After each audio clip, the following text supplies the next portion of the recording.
तू त्याचा रोज गु खाताय तरी शुभेच्छा आहेत. पण क्षत्रिय म्हणून एखाद्याच्या छत्रीखाली जाऊन विशिष्ट समाजाच्या नेत्याला ज्याने आमच्या समाजाला मदत केली त्याच्यावर आरोप करणार असेल तर ते मला मान्य नाही. माकडा कुठं शेण खातो कुठं बोलतो. त्याने एक आमदारकी दिली म्हणून चाटितो का त्याचा थोका भंगार सगळ्या दुनियाचं. तू प्रसाद लाडला भांडगुळ म्हणाले, अशाच पद्धतीमध्ये विधान परिषदेत देखील माझा अपमान करायचा प्रयत्न केला. लाड्या असं असतं माझ्याकडे डायरेक्ट बाप दाखवून श्राद्ध घाल असं काम असतं. तू यासारखे थुके चाटीत नाही मी देवेंद्र फडणवीस चल दाखव.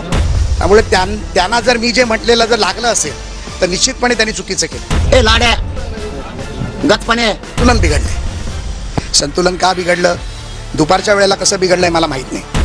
तो थुतार तरी बघत का आम्ही कसलं ते. तो ह्या तोंडावर मुत्त म्हणलं तरी एका मराठीचं मुतायचं नाही. तू माया नादी लागू नको. तुला मी सरळ सांगतो, तू देवेंद्र फडणवीस संघ मोठा होय, मंत्री होय, आमदार होय, तुला शुभेच्छा आहेत आमच्या. तू त्याचा रोज गु खाताय तरी शुभेच्छा आहेत आम्हाला तुपल्या. आमच्यामध्ये ढवळढवळ करू नको. आमच्या लेकराचं वाटलं झाले. तुला एवढा राग येतो ना, कोण येतो हरामखोर भांडगुळ, तुला एवढा राग येतो ना.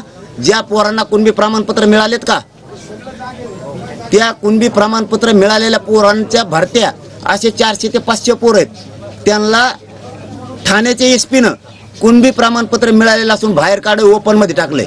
तुला जर मराठीचे काही असतं असेल ना, तू जर मराठ्यांच्या रक्ताचा असतील ना, ते देवेंद्र फडणवीसने का केलं विचार त्याला. माकडा कुठं शेण खातो कुठं बोलतो.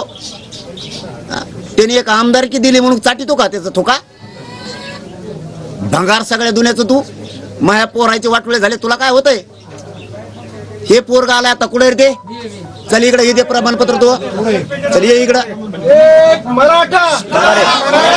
लाड्या असं असतं माझ्याकडे डायरेक्ट बाप दाखवून श्राद्ध घाल असं काम असतं. तू यासारखे थुके चाटीत नाही मी देवेंद्र फडणवीस चल दाखव. चल घे इकडं बघ. हे ठाण्याहून आलंय. ए लाड्या गचपाने मराठ्याचं गुकावर खातो मोठा होतो. हे बघ हे पोरग याचं नाव आहे सकाराम रामचंद्र ढोणे, जिंतूरचा ह्यो, परभणीचा. ह्यो पोलीस भरतीत आहे बरोबर का. ठाण्याला नंबर लागलाय. याच्याकडे कुणबी प्रमाणपत्र आहे. हे प्रमाणपत्र घेत नाहीत.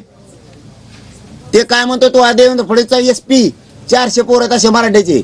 ओपन मध्ये जाय नाही तर रिजेक्ट कर, तुला जाय घरी. मारतो का 400 पोर. ए देवेंद्र फडणवीसची बाजू उचलणाऱ्या दलिंदर दुनियाचा सगळ्या तू साठी जीव तळतोय मा. तो हा देवेंद्र फडणवीस मोठा करायसाठी जीव तळतळायला लागलाय आणि मग जात मोठी करायसाठी जीव तळतळतोय.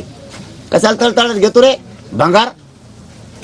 आणि सांगायला लागला आम्हाला कोणता रोग झालाय काय झालाय. त्या देवेंद्र फडणवीसचा बघ ना, पॅन्ट टी शर्ट काढून त्याला कोणता रोग झालाय. मारतो का मग पोर मराठ्याची. मराठी परवडायचे नाही तुला. कोण लाडे का गोडे तू कोणचा परवडायचे नाही तुला. मी स्वाभिमानी म्हणून असं कचाकच बोलतोय. मला जात मोठी करायची. झालं त्या पोराचं वाटलं. कशाला दिलं रे सीबी सुद्धा 10% आरक्षण. देवेंद्र फडणवीस करतो बार बार. ही तळतळे आमची.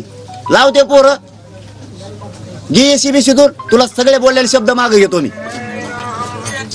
घे ते पोरं 200 का 400 पोरं आहेत. ते त्यांचं कुणबी प्रमाणपत्र आहेत. ECBCतून फॉर्म भरलेले आहेत, EWS मधून भरलेले आहेत. त्यांना डायरेक्ट सांगितलंय हे पोरग साक्षीदार आहे, त्याचं नाव सुद्धा घेतलंय मी. त्यांना सांगितलंय ओपन मधून भर, रिजेक्ट करतो नाही तर तू. कशाला प्रमाणपत्र दिले तो देवेंद्र फडणवीस सरकारनं आम्हाला. प्रमाणपत्र नसणारा आत घेता भंगार IAS दर्जाचे अधिकारी झालेत. आणि इथं आमच्याकडे ओरिजिनल प्रमाणपत्र असून तुम्ही आमचे पोरं रिजेक्ट करून घरी पाठवायला लागला. आणि लाड्या गोड्या कोण आहे तू. तो थुतार तरी बघत का आम्ही कसलं ते. तो ह्या तोंडावर मुत्त म्हणलं तरी एका मराठीचं मुतायचं नाही. तो थोबाडच बघत नाहीत आम्ही. ज्याच्याकडे थोबाड बघत नाहीत ते कशाला थुकासाठी तुरे बरंच. तुला लय प्रेम आहे ना देवेंद्र फडणवीस लग्न कर. त्यामुळे त्यांना जर मी जे म्हटलेलं जर लागलं असेल तर निश्चितपणे त्यांनी चुकीचं केलं. स्वतःला क्षत्रिय म्हणणारे कुठल्या छत्रीखाली जाऊन कोणाचं ऐकून बोलतायत. प्रसाद लाडला भंगार म्हणाले, प्रसाद लाडला भांडगुळ म्हणाले. अशाच पद्धतीमध्ये विधान परिषदेत देखील माझा अपमान करायचा प्रयत्न केला. पण मी संयम सोडला नाही. संयम आणि युद्ध हे मराठ्यांच्या मधल्या अंगात असलेलं रक्त आणि बाण आहे. त्यामुळे संघर्ष आणि युद्ध आणि संयम या तिन्ही गोष्टी सातत्याने बरोबर ठेवून जरांगे पाटलांची माझं जे युद्ध आहे हे युद्ध हे शाब्दिक युद्ध नाही किंवा रस्त्यावरचं युद्ध नाही, हे विचारांचं युद्ध आहे, आरक्षणाचं युद्ध आहे. त्यांना जर आरक्षण पाहिजे तर आम्हालाही आरक्षण पाहिजे. मला नको आहे. मी सभागृहात पहिला सांगणारा मुलगा होतो की मला आरक्षण नको. आमच्यासारख्या जर ज्यांच्याकडे चांगली परिस्थिती आहे त्यांनी आरक्षण सोडलं तर समाजातल्या इतर मुलांना आरक्षण मिळू शकतं. आणि त्याच भावनेने मी पुन्हा एकदा सांगतो, आम्हाला आरक्षण नको, पण आमच्या समाजातल्या गोरगरीब आमच्या लेकरांना, आमच्या भावांना, आमच्या मुलांना, आमच्या नातेवाईकांना आरक्षण पाहिजे. त्यासाठी मी जरांगे पाटलांबरोबर आहे. पण क्षत्रिय म्हणून एखाद्याच्या छत्रीखाली जाऊन विशिष्ट समाजाच्या नेत्याला ज्याने आमच्या समाजाला मदत केली त्याच्यावर आरोप करणार असेल तर ते मला मान्य नाही. संतुलन बिघडलंय. संतुलन का बिघडलं, दुपारच्या वेळेला कसं बिघडलंय मला माहीत नाही, परंतु संतुलन बिघडलंय. आम्ही जे बोललो ते कदाचित खरं वाटलं, आम्ही जे बोललो ते कदाचित मनाला झोंबलं. त्यामुळे भाजपा आणि देवेंद्र फडणवीस ज्यांनी केलं त्याची कृतज्ञता बाळगली पाहिजे. आणि हा मराठ्यांचा नेहमीचा स्वभाव राहिला आहे. एखाद्याचे उपकार मराठा समाज आणि मराठी माणूस कधी विसरत नाही. छत्रपतींची शिकवण आहे. त्यामुळे मला वाटतं मी जे बोललो ते कदाचित त्यांना झोंबलं असावं, कदाचित खरं वाटलं असावं, म्हणून त्यांनी माझ्यावरती खालच्या भाषेत जाऊन शिवीगाळ केली, वाईट अपशब्द वापरले. शेवटी मी त्यांचा लेकरूच आहे, मी त्यांचा भाऊच आहे, समाज बांधवच आहे. त्यांनी जर मला बाणगुळ म्हणाले असतील, मला शिव्या दिल्या असतील, तर त्या सर्व शिव्या, त्या सर्व घातलेल्या मला दिलेले शाप हे आमच्या समाजालाच लागलेले आहेत, आमच्या आईला, आमच्या मातेला, आमच्या पूर्वजांनाच लागलेत. त्यामुळे बोलत असताना त्यांनी विचार करावा ही माझी त्यांना विनंती आहे. जरांगे पाटील हे माझे बंधू आहेत. त्यांनी माझ्यावर खालच्या पातळीवर टीका केली तरी मी तशी टीका त्यांच्यावर करणार नाही. मीही एक मराठा आहे, मीही सभागृहात प्रश्न उचलत असतो. त्यांनी माझ्यावर कितीही टीका केली त्यांना करू द्या, मी माझी पातळी सोडणार नाही. कारण आमच्यावर छत्रपती शिवाजी महाराज यांचे संस्कार आहेत असं प्रसाद लाड यांनी जरांगे पाटलांनी शिवीगाळ केल्यानंतर पहिली प्रतिक्रिया दिली आहे.